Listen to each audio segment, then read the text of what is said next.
Hello good fellas, my name is Ivan Piatouski and here is part 2 of the true story behind the movie Casino. If you haven't watched part 1 yet, here is the link in the upper right hand corner.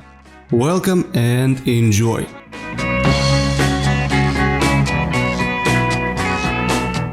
Frank Rosenthal had been moving up the social ladder for a long time and his future looked pretty bright. But one thing happened that had a great effect on his life. He fell in love. Jeri McGee moved to Las Vegas from California in the late 50s. A very beautiful woman, she worked as a topless dancer at Tropicana and Dunes. She also provided spicy services to politicians and celebrities who came to Las Vegas to blow some money. When Lefty met her, he fell in love instantly. He was afraid of losing her and insisted on marriage, but Jeri constantly found excuses. It wasn't until Frank opened a bank account in her name and placed several $1 million in it, as well as a bunch of jewelry in the safe deposit box, that Jeri agreed to get married. They got married the next year. Everything was going really well for the couple at first. Jeri loved to blow money, and her husband didn't mind. Frank and Jeri had 2 children, a son Steven and a daughter Stephanie. But then their family life began to crack. Frank long turned a blind eye to the antics of his wife, who was having an affair with the gangster Johnny Hicks. But he was very concerned about his wife's addiction to alcohol and drugs. Leaving the children with Jeri became simply dangerous. She could let the servants go, get high, lock the children in the bedroom and go to her lover. Family quarrels increasingly ended in fights, and twice Jeri even pulled a gun on Frank. Anyway, in 1980 they got divorced. 2 years later Jeri was found dead in a highway motel. She died of an overdose. And Rosenthal had to prove his innocence in the death of a bad ex-spouse, for which he had to pay $50,000 for a lot of expertise. In 1976, Frank Rosenthal was on the crest of success. He was the most powerful casino manager in Las Vegas, rich and famous. He ran 4 casinos, 3 hotels, hosted his own TV show, and that's when he got into trouble. Early on, authorities discovered that Rosenthal didn't have a gambling license, and court hearings began. In this situation, Frank pulled through, remaining the host of his own show at the casino. But soon his showman activity attracted the attention of mafia bosses, and they sent him an assistant, an old pal, Tony Spilotro. Tony helped Frank run the casino, and at the same time he kept an eye on him, reporting anything suspicious to his bosses. In his spare time, Spilotro went about his own business. He organized murders, engaged in robberies, then opened his own jewelry store. The turbulent activity of Tony Spilotro, of course, attracted the attention of the authorities. They learned of his connections with Lefty, and eventually Rosenthal was quickly disbarred because of his questionable connections with organized crime. Judge Joseph Pawlikowski made this ruling. Frank Rosenthal could no longer work as a casino manager and left his old positions at all the casinos and hotels. But he managed to get a job at a Las Vegas hotel as director of public relations. And 2 years later, a series of strange coincidences happened. At first, Judge Joseph Pawlikowski decided to marry off his daughter. The wedding took place for some reason in the hotel where Frank Rosenthal worked. At the end of the party, it was discovered that all the expenses had been paid for by an unknown well-wisher. At the same time, a court order prohibiting Frank Rosenthal from engaging in the gambling business was reconsidered. Obviously, during the course of his career, Rosenthal couldn't help but make enemies. It is unknown exactly who planted the bomb under his car on October 4th, 1982. After Rosenthal had left the restaurant and started his Cadillac, an explosion broke out. Lefty suffered burns but survived. A design feature of the car saved his life. There was a metal plate installed by engineers for balance under the driver's seat. It took the brunt of the impact. Lefty refused to cooperate with the investigation, which suggests that he may have guessed who the client was and what his motives were, and therefore the investigation may not have been beneficial to Rosenthal himself. But let's go back to Spilotro for a moment. While in Las Vegas, Spilotro demanded that all criminals pay a street tax. If they didn't pay, they were threatened with death. Indeed, after Spilotro's arrival, the number of murders in Las Vegas increased. Spilotro took the next step in 1976, when he opened his jewelry store, Gold Rush, in partnership with his brother Michael.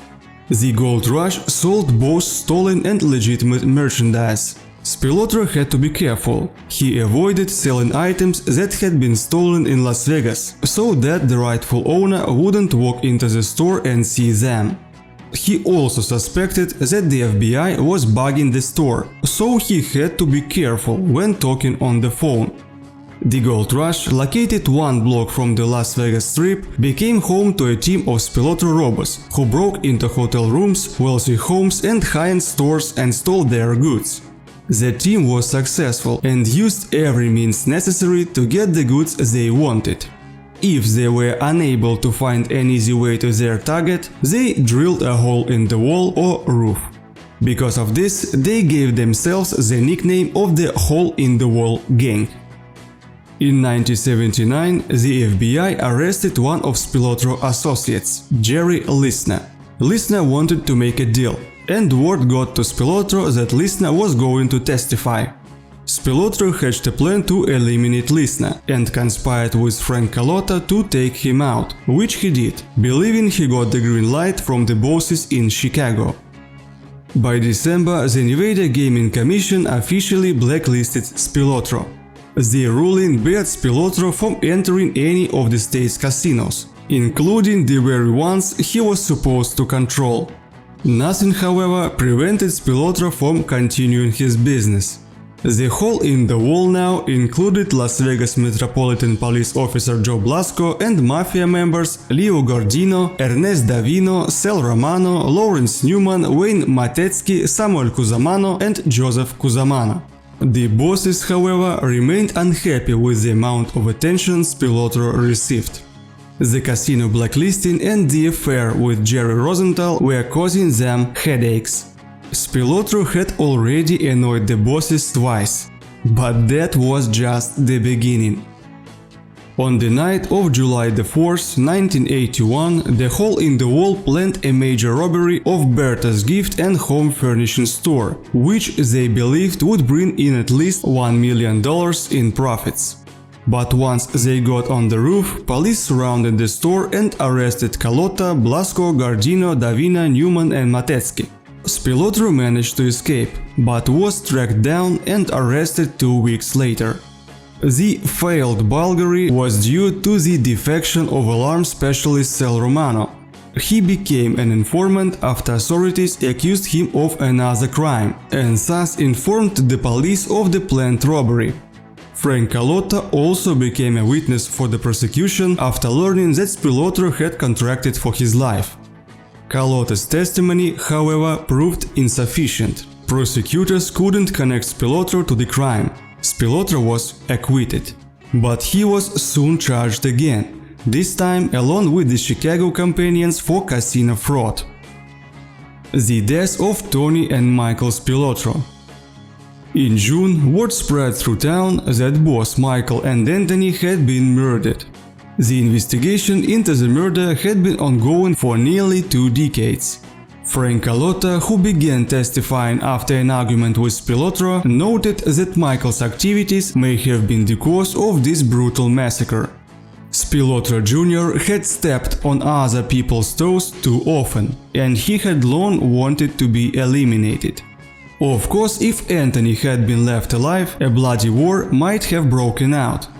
It was only relatively recently that the truth was revealed with the help of Nick Calabrese, a mafioso who had become a collaborator with the authorities.